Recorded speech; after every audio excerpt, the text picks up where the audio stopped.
Event organizers, get ready to level up.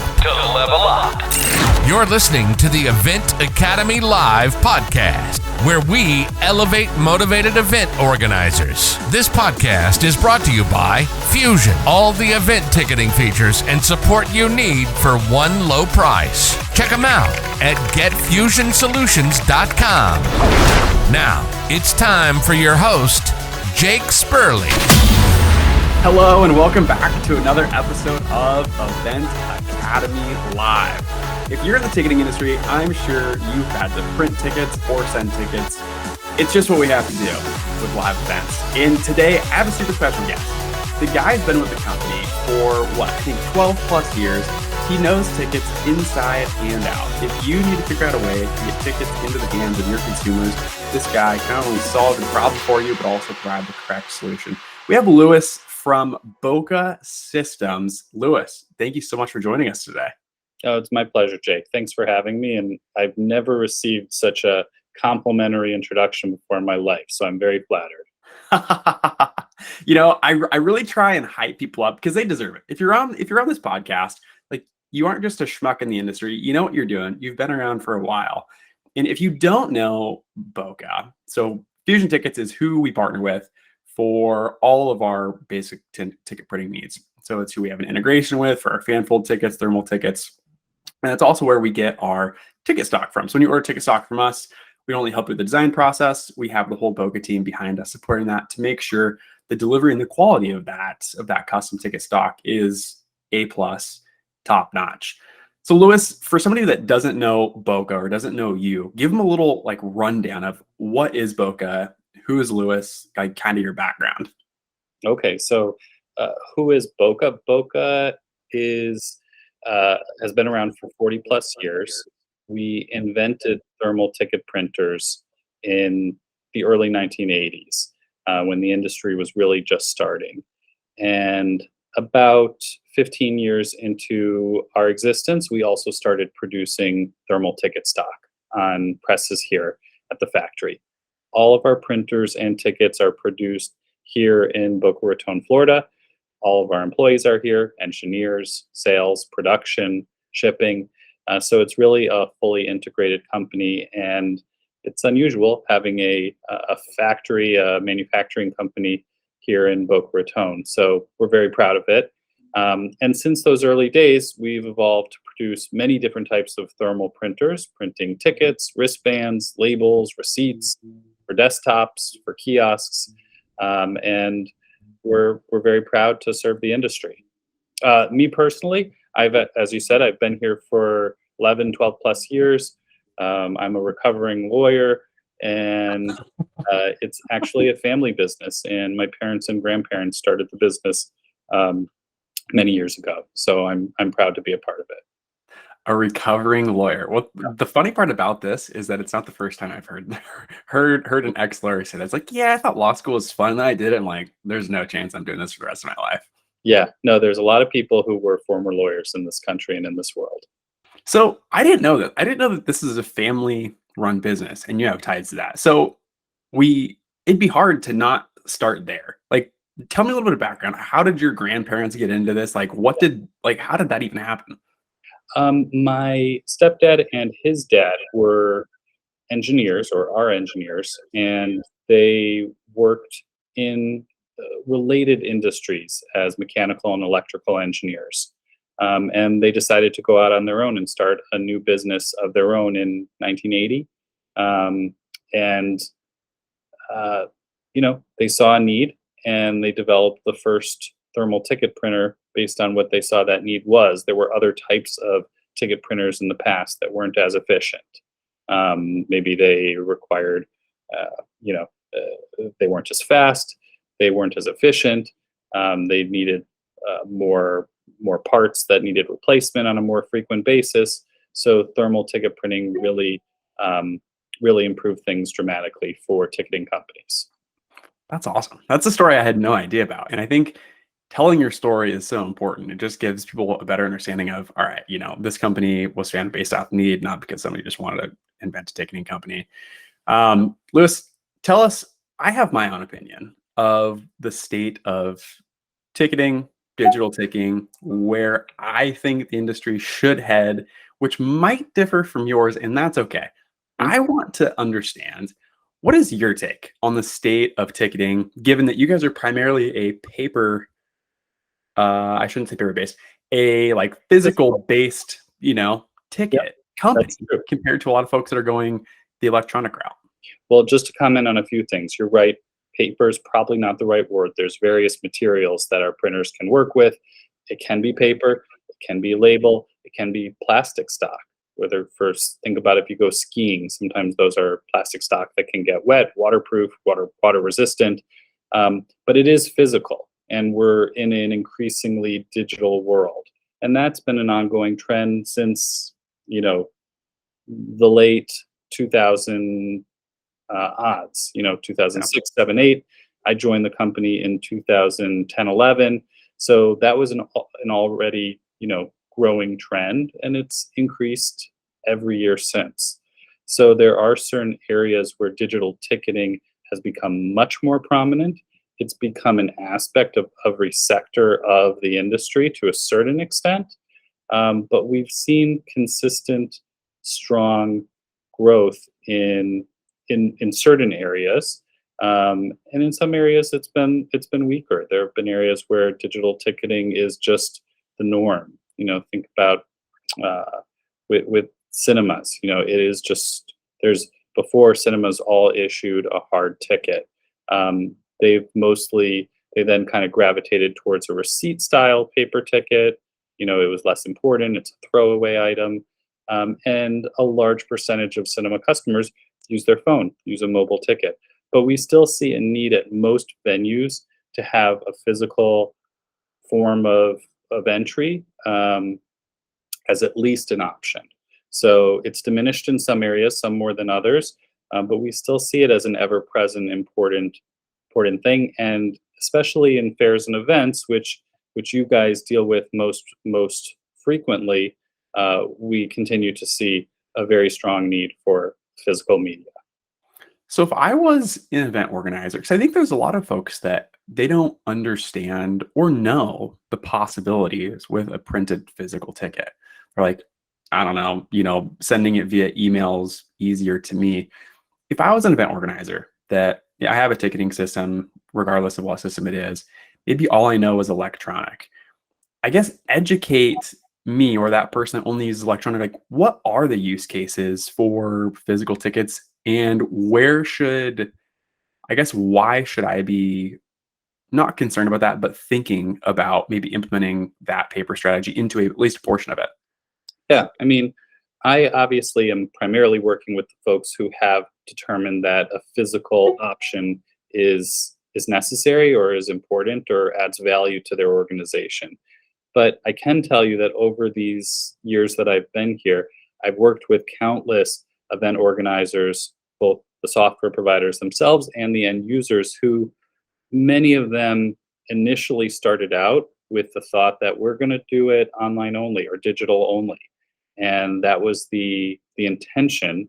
But for whatever reasons, they came across situations or multiple motivations that led them to believe that we really do want or need a physical option as well. So I know you would think it's kind of strange, but I get many phone calls from customers saying, we didn't really want to buy a printer and a ticket. We wanted to do it all digital, but I'm buying it anyways because we need it for X or Y reason. So yeah, that's the answer in a nutshell. What areas of ticketing do you think are needed to have the paper style? Like, to touch on what you just said, us as a company, we did the same thing. We're like, yeah, paper's dead. We're not doing it. There's so many possibilities with digital between sharing, transferring, all that sort of stuff, reducing ticket fraud, like understanding who's coming in your doors, that sort of stuff. Then there was that need of, okay, the sponsor needs 200 tickets. It's going to be easier to just print them on a nice custom stock than it is going to be to transfer them 200 tickets to their email, and they have to forward each ticket to a different person. It's easier to just hand them out. So we came from that world, candidly, but there was a need, just like you said, like here's the use case, here's the need. I guess educate the modern event organizer here. What areas do you see physical tickets needing to be used in? Like, is it just for sponsors? Do you see it like, yes, it's just a nice option to have at the box office? Like, what's your take on that? Yeah, there's probably more reasons than I actually know the answer to. You Okay. just named one of them. So you have some type of a sponsor or a group that you need to fulfill tickets for, and just physically get them to the client or to the customer or to the sponsor. There's also just the practicalities of a certain segment of the market not having a phone, uh, their phone battery dying, any number of issues where the phone is just not usable or accessible at that point. There's the souvenir status or the souvenir element that a segment of the population really wants it. So those are just a few examples that I hear of from people. And there's also the convenience. You show up to a baseball stadium and you're it's just not working. The application isn't coming through. Your barcode that you had downloaded isn't saved. Sometimes people need to go to the box office and print out a ticket last minute in order to gain access and to get entry. So there's practicalities, there's sentimentalities, and there's business motivations as well, like you said, with a sponsor. I also think there's a whole nother bit of, especially in the physical world of sponsors pay money to have their logo on tickets. Like they're willing to pay a lot of money. Yeah, And there's yes, business reasons for it. Yep. yeah, there's certainly a ton of business reasons. And it's more that, it's what are you trying to accomplish with your event or your business goals? And, what route makes more sense? I definitely can agree with you. I don't think paper is dead. I think it's more just, all right, where does this fit in to Yeah. what we're trying to accomplish? You mentioned kind of that sentimental value. I have to ask the question, which you might not have an answer to. We're getting an increasing number of people asking for NFT integrations. Hmm. What's your kind of hot take on NFTs and how they play into that? Because it's kind of similar to a souvenir paper style ticket.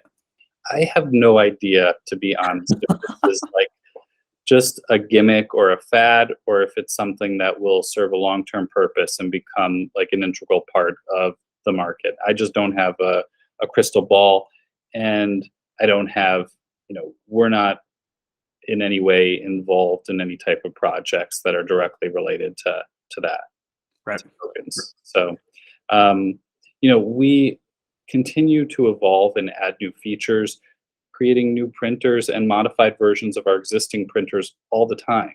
But most of them ultimately end up somehow in the physical world. They're not in the metaverse. Like we're Yeah. not buying Yeah. real estate in the digital world. So I'll give you an example. I know we talked briefly offline about connectivity. So our printers can be produced with various ways that you can connect to them, whether it be Bluetooth or Wi-Fi to communicate with mobile devices. They can not only print on the media, whether it's be a ticket or a wristband, to print a barcode or a QR code, but they can also encode on RFID chips within that media. So that is something that some events and fairs have found useful to increase revenue in their venue. So is someone more likely to take out their credit card and buy drinks and souvenirs throughout a space, or are they more likely to just use their tap wristband that is connected to a credit card, and that over the course of their 1, 2, 3 day festival generates more revenue? So we've seen a lot of growth in those areas, where some type of physical media is helpful to have. You may also, you work with a lot of fairs. You have thousands of people coming into a gate. You want to increase the ease by which as many people as possible get in. So fair organizers want to have as many forms of entry that make it so that anybody can access the event. And that might be most frequently with a phone, but they may also have kiosks with physical receipts or tickets that are printed out. They may have a box office as well where people print something physical. They really want it to be a multimodal experience so that every segment of the population attends and has an easy time to get there. You talked about RFID. We are fortunate enough to have an RFID solution with access control and cashless payments, tokens, whatever. I guess give me, if somebody knows nothing about like RFID, Yeah. educate. I could probably speak up RFID for an hour, but I want them to hear it from you. Like educate the normal person on RFID and like all of its capabilities. So RFID is not that different from a barcode, essentially. It is encrypted data. So on a barcode, you can encrypt information, but it's static. It's once you print it, that's what it is. With RFID, it is malleable. You can modify what you've encoded on that chip after the initial encoding. It's also more secure, and it's provides some ease in use because you can scan it from really any angle you want. You don't have to scan directly in line of sight like you do a barcode. RFID is comes in various formats. There's lots of different chips available, but there's generally two different categories.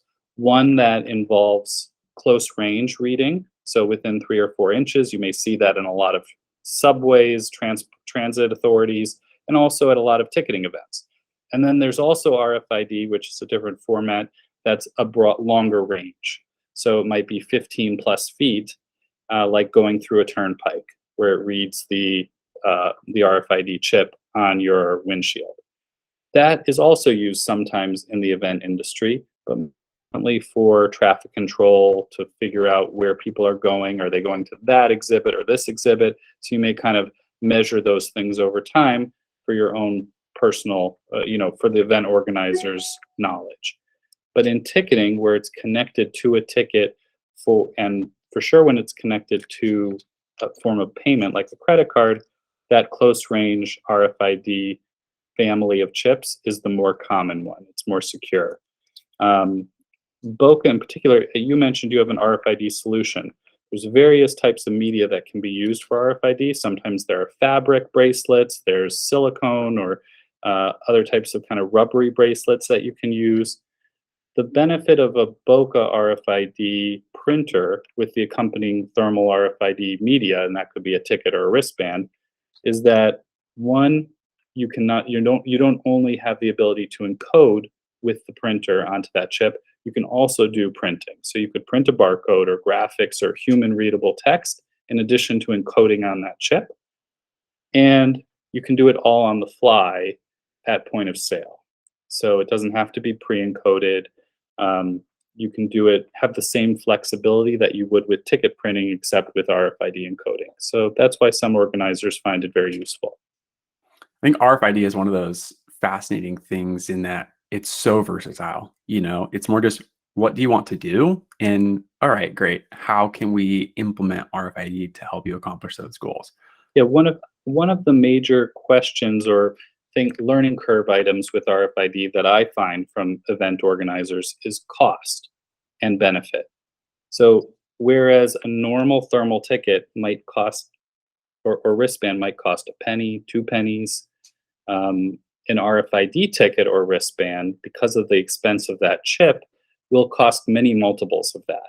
So depending on the chip type and the quantity, it might cost anywhere from 15 cents per piece to it could be close to $1, depending on the quantity needed and the chip used.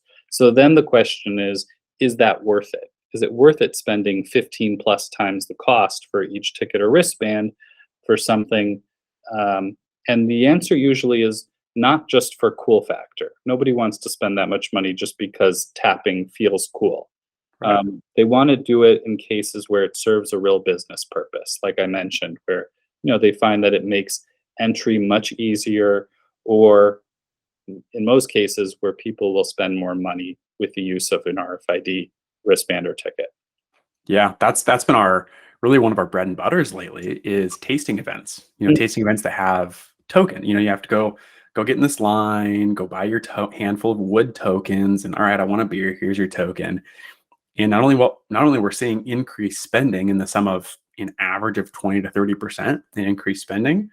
They're reducing the queue times too. So lines are moving quicker because you're tapping, you're going, it's quick, it's fast. People don't usually spend all their tokens. It makes the consumer experience a little nicer, because they're able to buy their beer tokens when they purchase their ticket. And then when they come on site, their ticket or their wearable, the RFID chip already has their tokens on their ticket, ready to roll. So RFID is a fascinating thing. It's exciting to hear that Boca has all that integration and stuff. That's actually something I didn't know.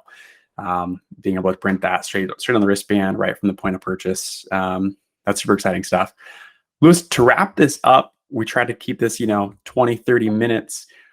Where do you see physical printing going? Like for somebody that I want the average event organizer to be able to listen to this and walk away and say, all right, either A, I learned something, or B, I'm doing something maybe incorrectly and maybe I could be doing it better, like with physical tickets. What's one thing that you would like say to the average event organizer of, hey, maybe you should be paying attention to this in the physical ticket world?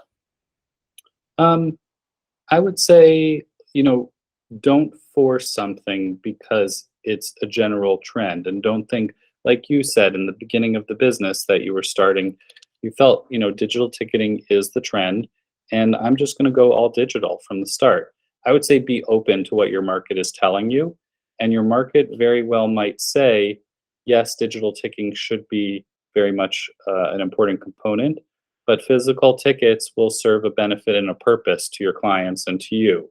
So yeah, I would maintain that open mind when it comes to what's in the best interests of our target market. And don't be afraid of, taking on physical tickets and printing as a part of that recipe. I think that's one of the most critical things that all event organizers, we all need to be better at it, is being open-minded to what the market is telling us and to what our customers are telling us. Mm-hmm. Or too often we just say, no, we're going this way. It's like, great. Have we asked our consumers? Have we asked the people that are actually giving us the money at the end of the day? So, Louis, I can't thank you enough. This is like a quick, short, to the point, everything about physical ticket printing, which I think is super important. I don't think there's enough conversation about physical ticket printing, its importance, its use case, how to use it, how to even monetize it, through sponsors and stuff like that. So, Louis, thank you so much for joining us. I really appreciate it. It's my pleasure. It was great talking to you. Yeah, and for everybody listening, you're going to catch us next week. We drop an episode every Wednesday at 5 a.m. So we'll see you next week. Thanks so much for tuning in to this week's episode of Event Academy Live. Thank you for listening to the Event Academy Live podcast. This show is powered by Fusion. Event solutions for the modern event organizer. Don't forget to like, rate, and review. We hope you enjoyed the show. Until next week, keep leveling up, fellow event organizers.